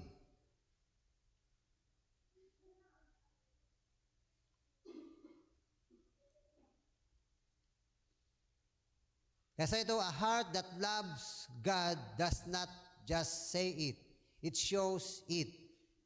Love for God is evident in our priorities, choices, and boldness in living for Him. Ulitin ko, a heart that loves God does not just say it. It shows it. Ibig sabihin na kapag sinabi mo, ang Diyos ko ay makapangyarihan, ang Diyos ko ay kayang-kaya niyang ibigay ang lahat ng aking pangangailangan. Ang Diyos ko ang siyang aking kalakasan. So dapat sabi ito is not just say it, it shows it. Pakita natin, amen, isagawa po natin na yung Diyos na yung kino-confess ng ating mga bibig ay paniwalaan natin. Love for God is evident in our priorities, choices, and boldness in living by Him. So napapatunayan natin na mahal natin si God. Ebidensya ng ating pagmahal natin kay God kung ano yung priorities mo. Amen po ba? Kung priority mo, gawain ni Lord, talaga mahal mo siya. Kailangan ang priority natin ay mabigyan natin kaluguran ng Diyos. Ang priority natin ay makapaglingkod sa Diyos. Ang priority natin ay masunod natin ang kanyang kalooban. Yung choice natin, ano ba yung choice mo? Ano ba yung pipiliin mo? Ang mundo ba o ang Diyos? Ano ba, kabarkada mo o gawain ng Diyos? Ang boss mo, ang iyong kaklase o ka-office mate ang iyong pipiliin o ang kapwa mo Kristiyano ang iyong pipiliin? Amen po ba mga kapatid? Love for God is evident in our priorities, choices, and boldness in living for Him. Ibig sabihin yung bolding in living for Him is kahit anumang mangyari. Kumbaga, hindi ka natutukso, hindi ka natatangay ng mundong ito. Paglaban mo ang pamumuhay mo na nababatay sa salita ng ating Panginoon. Pangatlo is the rewards of walking in obedience. The rewards of walking in obedience. Obedience brings intimacy with God. The more na tayo po sumusunod sa Diyos, the more na lumalalim yung ating ugnayan sa Kanya. Amen po ba? Halimbawa tayo mga anak, yung relationship between child and mother, kapag yung anak mo ay pasaway, masisira yung relasyon yung dalawa. Kumbaga parang palayo ng palayo ang yung damdamin. Pero kapag yung anak mo ay masunurin, magiging lumalim yung relasyon niyong mag-ina. Ganun din po tayo sa harapan ng ating Panginoon. Obedience brings intimacy with God. Ang pagsunod ay nagdudulot ito ng malalim na relasyon kay God. Malalim na pagkilala kay God. Malalim na ugnayan kay God.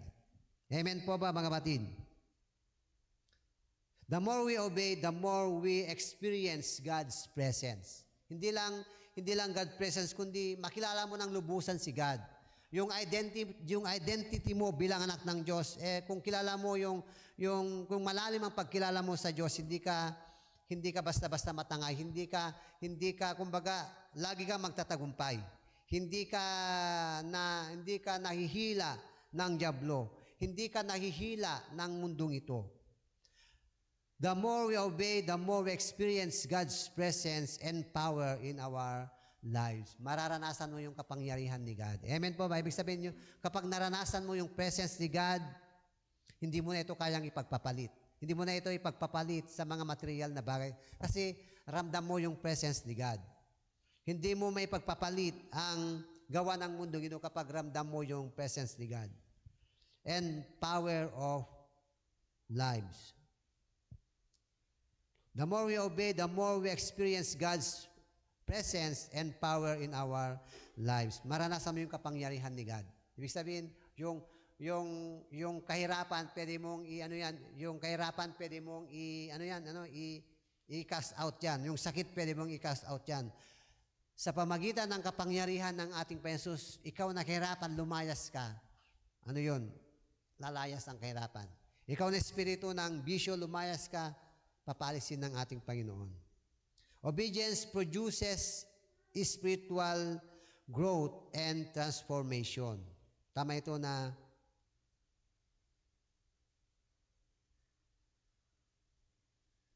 sabi doon sa John chapter 14 verse 23. John chapter 14 verse 23.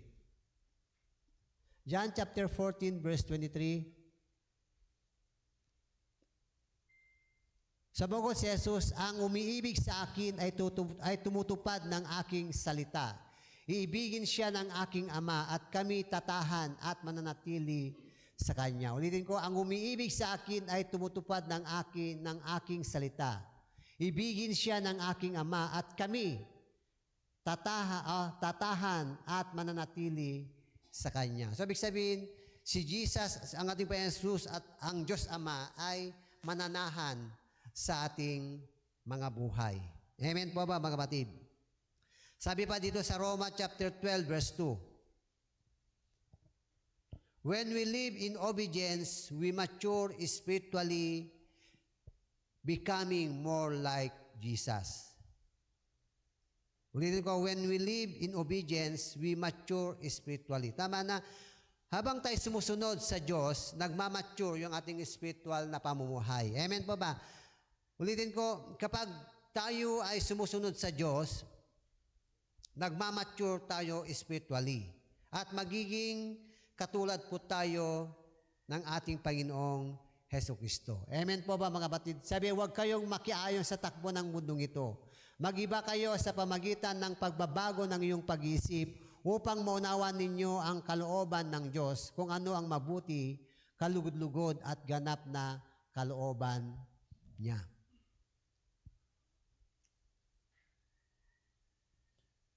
Huwag kayong makiayon sa takbo ng mundong ito. Kung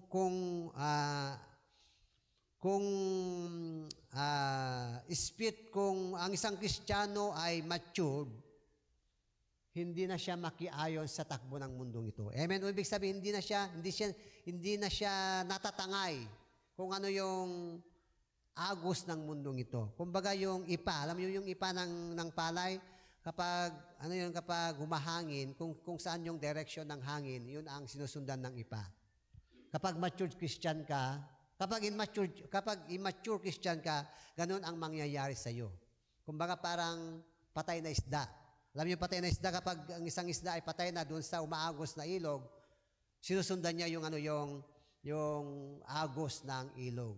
Pero kapag matured Christian ka, katulad mong isang buhay na isda na hindi sinasalungat mo yung agos ng ilog. Kaya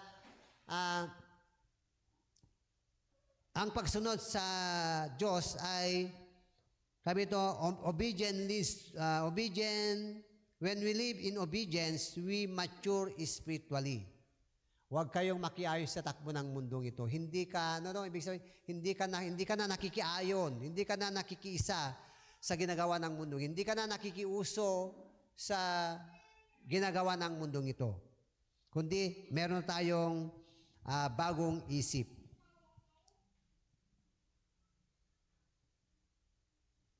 Hindi lang magiging matured spiritually, kundi magiging katulad po tayo ni Christ. Amen po ba?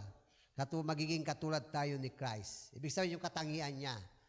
Yung mapagmahal siya, mapagpatawad, magiging katulad po tayo sa Kanya. The more we walk in obedience, the stronger our faith becomes. Amen po ulitin ko, the more we walk in obedience, the stronger our faith becomes. Habang tayo lumalakad sa pananampalataya o sa pagsunod, habang tayo sumusunod sa Diyos, napapatibay, magiging matibay yung ating pananampalataya. Amen po ba? Obedience opens the door to God's blessing. Last na ito. Obedience leads to peace, joy, protection, and divine favor. Hindi ba alam na hindi lamang po sa pamagitan ng perang ang blessing na matatanggap natin kay God. Amen po ba? Hindi lamang pera ang blessing na ibibigay ni Lord na pagpapala, kundi yung peace, yung joy, yung protection at saka yung kanyang favor. Napakaganda yung isang blessing na umuwi ka na lumabas ka pag uwi mo sa bahay ay walang nangyari sa atin. Yung protection ni God. Yung kapayapaan, di ba yung kapayapaan kahit may confusion, may conflict na nangyayari sa labas, meron pa rin tayong kapayapaan. God honors those who honor Him by walking in obedience. Ginagalang ni Lord yung mga gumagalang sa Kanya sa pamagitan ng pagsunod sa Kanya. Hindi yung pagsunod sa mundo, kundi sa pagsunod sa Kanya. Amen po ba mga kapatid? A life of obedience is a life of abundance. Napakaganda. Ang buhay pagsunod ay buhay na may pagpapala. Ulitin ko, ang susi para tayo pagpalain ni God ay sa pamagitan ng pagsunod. Sabi nito, saan na? A life of obedience is a life of abundance. God does not call us to obey, to restrict us, but to bless us beyond measure. Napakaganda. God does not call us to obey, to restrict us, but to bless us beyond measure. So, ibig sabihin na kung tinawag ka ni Lord, kung sumunod ka sa Kanya, pagpapalain niya tayo beyond measure. Ibig sabihin yung beyond measure, yung hindi pa nasasagi hindi nasasagi ng ating isip yung blessing na ibibigay ni Lord sa atin. Amen po ba? Ang conclusion natin is, loving God is not just about words or emotion. It is about action. Amen po ba? Ulitin ko, loving God is not just about words or emotion. It is about action. Amen po ba? Obedience is the highest proof of our love for Him. Ulitin ko, obedience is the highest proof of our love for Him. If we truly Christ, we will seek to follow Him in every area of our lives. Amen po ba mga kapatid? Mga kapatid, ulitin ko, if we truly love Christ, we will seek to follow Him in every area of our lives. Amen po ba mga kapatid? Kaya bigyan natin ng malakas na palakpak ang ating Panginoon. Kaya sabi dito, obedience as the ultimate expression of love. Amen. Kaya kayong mga anak namin, mga kabataan, may papayag ninyo ang yung pagmamahal sa iyong mga magulang sa pamagitan ng pagsunod nyo sa kanila. Amen po ba mga kabataan? Yan po yung salita ng ating Panginoon na napakaganda, na walang ibang maganda, pinaka-highest na pagsamba natin sa Kanya, kundi yung sumunod sa kanyang kalooban. Amen po ba? Tayo lahat po tumaya, tayo po ay umawit ng isang pagsambang awitin. Bago yan, tayo po ay manalangin. Panginoon, maraming salamat po sa aming napag-aralan. Thank you, Lord God, yung kalagaan ng aming pagsunod na may papakita po namin, may papadama po namin at may prove namin na mahal ka namin sa pamagitan ng aming pagsunod sa iyo, O God.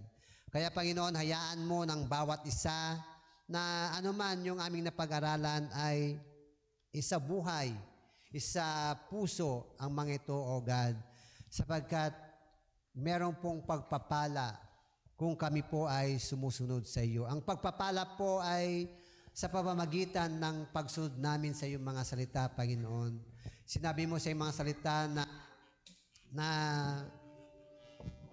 matagumpay, magiging masagana ang aming buhay kung patuloy po kaming sumusunod sa iyong mga salita, Panginoon. Thank you, Panginoon.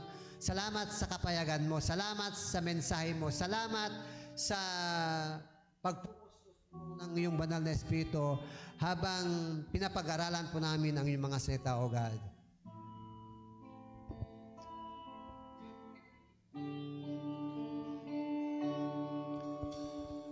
Ikaw lamang ang Panginoon. Yes, ikaw lamang ang minamahal. Ikaw lamang ang minamahal. sa iyo lamang ako'y maglilingkod. Sa iyo lamang ako ay sasamba. Ikaw lamang. Ikaw lamang ang Panginoon. Yes, yan. Ikaw lamang ang minamahal. Ikaw lamang ang minamahal. Yes, God. sa iyo lamang ako'y maglilingkod. Sa iyo lamang ako ay sasamba. Maglilingkod sa iyo ng buong puso, ng buong isipan, kaluluwa. Tanging sa iyo lamang iaalay ang buhay, pagkat ika'y minamahal. Jesus, minsan pa ikaw lamang. ikaw lamang ang Panginoon. Yes, ikaw lamang ang minamahal. Ikaw lamang ang minamahal. Sa iyo lamang maglilingkod. Sa iyo lamang ako'y maglilingkod. Sa iyo lamang ako ay sasamba. sinasamba kita ng buong puso, ng buong isipan, kaluluwa. Tanging sa'yo lamang iaalay ang buhay, pagkat ika'y minamahal. Jesus, iniibig kita. Inibig kita ng buong puso.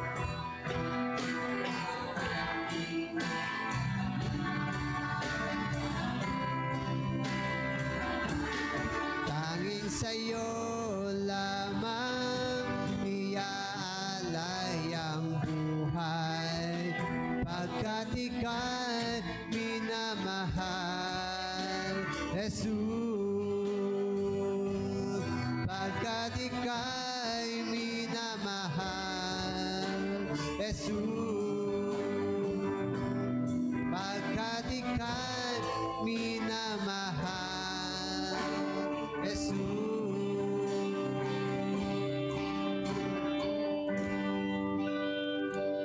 po, Panginoon. Lord, tunay nga po na may papadama po namin, may payag po namin ang iyong pag-ibig, hindi sa aming sinasabi, hindi sa aming pagkanta, hindi sa aming pananalangin, kundi Lord God, may may prove mo namin, mapapatunayan po namin na mahal ka namin. Kung ano yung buhay namin na meron kami, walang iba kundi ang mamuhay ng may kabanalan at may katwiran sa iyo, Panginoon. Yung sumunod sa iyong mga salita ang nagpapatunay na kami ay tunay na sumusunod sa iyo, Panginoon. Salamat, Panginoon, sa pagkatayan mo, Panginoon, na sa aming buhay, sa pang-araw-araw naming pamumuhay, Panginoon, mapapatunayan namin na mahal ka namin sa pamagitan ng pagtupad namin ang mga salita mo, Panginoon.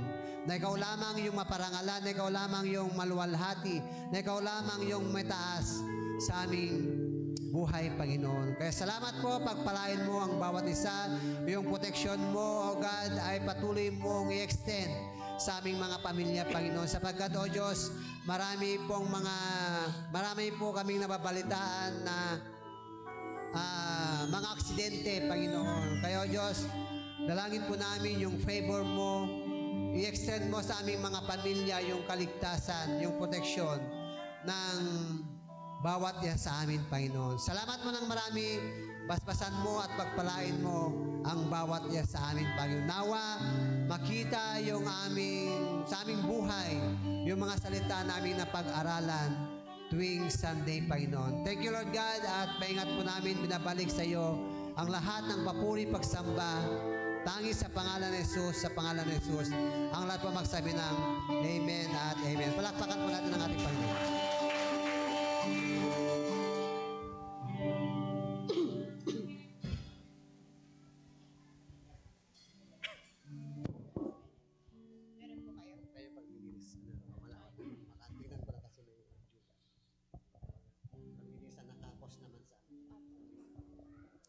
Amen. Thank you po, Pastor, sa Word of God na iyong ibinahagi regarding sa obedience. So, tayo pong lahat ay dadako na sa susunod na gawain ng Panginoon, ang pagbibigay po ng ating tithes and offerings. Sa tulad nga po ng lecture ni Pastor kanina about sa obedience, tithes and offering is also a part of obedience doon sa ninanais ng Panginoon na tayo ay magbigay para sa ikakaganda ng kanyang ubasan. Amen? So, tayo pong lahat ay mag-march forward at ibigay po yung ating tithes and offering para sa Panginoon.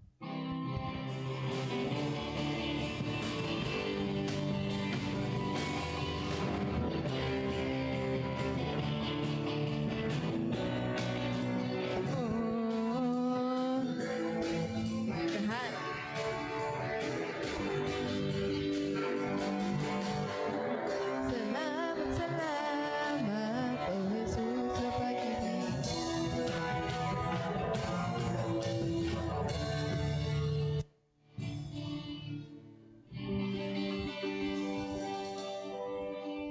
Announcement po, yung ating midweek service every Wednesday po, 6 p.m. onwards. So patuloy po namin kayong ini-invite na sa mga malapit po dito sa church na kung kaya niyo pong pumunta po kayo para mag-intercede or prayer meeting na din kasi siya. Yun yung in short term doon sa ating midweek service. So, yung ano din po, yung by group din daw po sa paglilinis. So, naka-send naman po sa GC. So, kung wala na pong announcement, tayo pong lahat ay tumayo at mag-closing prayer. Padalangin din po natin ang ating tithes and offering.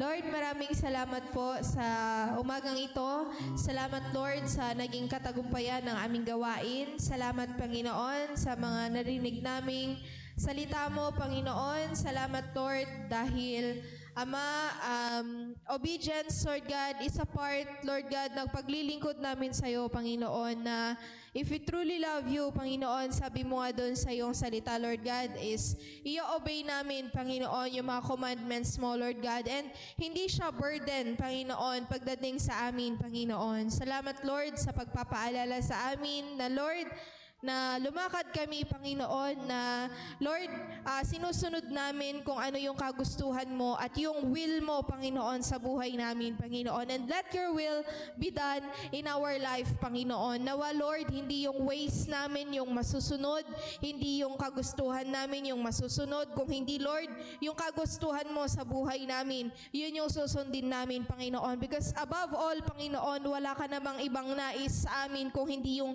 para sa ikakabuti ng bawat isa, Panginoon, para doon sa ikakaganda ng buhay namin, Panginoon, para doon sa ikakalago ng aming mga pananampalataya. Salamat, Lord, at dalangin namin na yung mga salita mong ito, yung mga word of God na ito, Panginoon, na aming narinig at napakinggan, ay itago mo, Panginoon, sa kaibuturan ng puso ng bawat isa, Lord God. At Lord, sa aming tithes and offering, Panginoon, na nalikom sa araw na ito. Salamat, Lord, sa mga salaping ito. Continue to bless it, Lord God, at patuloy mo itong i-multiply, Panginoon. At nang sa gayon, Panginoon, ay Lord God, kapag nabigyan kami, Panginoon, ng opportunity, Lord God, to reach out, Panginoon, sa labas, Lord God, ay magagawa namin, Panginoon, kung ano yung dapat, Lord God, maging doon sa humahawak, Panginoon, ng mga salaping ito. Continue, Lord God, na yung guidance mo at yung blessing mo ay patuloy mo ang ipagkaloob sa kanya at yung pag-iingat, Panginoon, sapagkat alam ko, Lord, na ang trabaho ng ganito, Panginoon, ay hindi madali, Panginoon, because you are prone regarding, Lord, doon sa temptation, Panginoon. But then, alam namin, Panginoon, na ikaw, Panginoon, ang nag-guide sa kanya, and you may continue, Lord God, na protektahan siya, Panginoon, maging yung kanyang responsibility, Panginoon. Ikaw ang magbigay ng wisdom and knowledge, Lord God. At Lord, sa bawat isa at bawat family na narito, Lord God, ingatan mo po ang bawat isa, Panginoon. Lord, ang daming nangyayari sa labas, sagana pang disgrasya, sakit, Panginoon. Lord, ikaw ang mag-ingat sa amin, Panginoon, sa pagpasok namin sa aming mga trabaho, Lord God, pagpasok sa paaralan. Lord, ikaw ang mag-ingat sa bawat isa, Panginoon. May your presence, Lord God, cover us. May your blood cover us, Panginoon, sapagkat, Lord, walang ibang nagbibigay sa amin ng complete protection, Panginoon, kung hindi ikaw lamang, Panginoon. Kaya't, Lord, ang buhay namin sa susunod na linggo, Panginoon, natatahakin na naman namin, ay inaalay namin sa iyo, Panginoon. Ikaw ang mag-ingat sa bawat isa, at ikaw, Panginoon, ang patuloy nga, Lord God, na mag-provide sa bawat isa, Panginoon. Lord, salamat sa gawain na ito. Patuloy ka naming tinatanghal, patuloy ka naming tinataas, Panginoon. At muli, Lord, sa susunod na gawain, sa susunod na linggo, ay idako mo, Panginoon, ang aming mga paa sa lugar na ito, Panginoon, sapagkat, Lord, muli kaming sasamba, magpupuri at makikinig ng iyong mga salita. Salamat, Lord, at sa inamin ibinabalik ang pinakamataas sa papuri, pagsamba at pagdakila. In Jesus' name, amen and amen. God bless po sa bawat isa.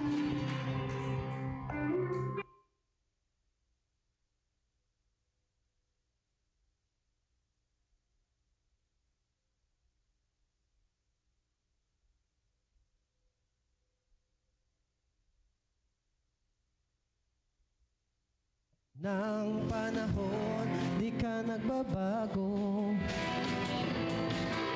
Tapat kang ang tunay. Kaya naman ang puso ko'y nagpupuri. Nagpapasalamat sa iyong kabutihan, sa iyong kahabagan. Sa biyaya mo lamang ako nabubuhay. Sa biyaya mo lamang ako nakakapagpuri. Sa biyaya mo lamang ako kumakapit. Ang lahat nito'y biyaya mo sa amin. Ang